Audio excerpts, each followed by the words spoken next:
കൊട്ടുമുട്ടും കേട്ടാൽ ഏത് നട്ടപ്പാതിരാക്കായാലും ഓടിപ്പോകും. ഞാനോടും എൻ്റെ കൂടെ എൻ്റെ ഫോണോട് ഓടാറുണ്ട് എന്നാണ് പറഞ്ഞു വരുന്നത്. എന്നെപ്പോലെ കുറേ ആളുകൾ ഓടാറുണ്ട്. പക്ഷെ അവരൊന്നും ഓടുന്ന ആരും അറിയാറില്ല. കാരണം നട്ടപ്പാതിരയല്ല, ആരെയും നോക്കുന്നില്ലല്ലോ.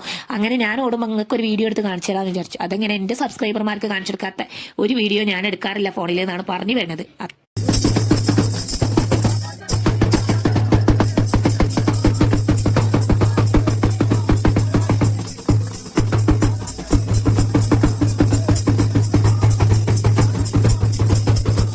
കുറച്ചേരം ഓലങ്ങോട്ട് തുള്ളും. ഇപ്രാവശ്യം എന്താണെന്ന് അറിയില്ല, നേരത്തെ അപ്പൂപ്പൻ വന്നോന്നൊരു ചെറിയൊരു ഡൗട്ട് ഉണ്ട്. ക്രിസ്മസ് ഒന്നും ആയിട്ടില്ലല്ലോ, അവനതിന്റെ മുമ്പ് തന്നെ എത്തിയോന്നൊരു ഡൗട്ട് ഉണ്ട്. ഏതെങ്കിലും നേരത്തെ ആയാലും വൈകിട്ടായാലും കുറച്ച് നേരത്തെ വന്നുകൂടെ ഈ അപ്പൂപ്പന് മനസ്സിൻ്റെ ഉറക്കം കെടുത്താനായിട്ട് എന്ന് ഞാൻ വിചാരിക്കാറുണ്ട്.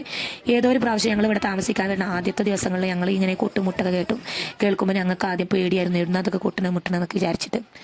ഇപ്പം അതങ്ങോട്ട് ശീലമായി എന്നാണ് പറഞ്ഞു വരുന്നത്. വർഷം തോറും വരാറുണ്ട്. ഒരിക്കൽ കൂടി ഓർമ്മപ്പെടുത്തുന്നത്, ഇത് നമ്മുടെ ഒരു വിശ്വാസം അല്ല. അതുപോലെ എന്തൊക്കെ വിശ്വാസമാണ്, ഇതിനെക്കുറിച്ച് എനിക്ക് അറിയില്ല. ഞാൻ കണ്ടപ്പോൾ ഒരു വീഡിയോ എടുത്തു, അത്രയേ ഉള്ളൂ. അപ്പോൾ ബൈ, അടുത്ത വീഡിയോയിൽ കാണാം.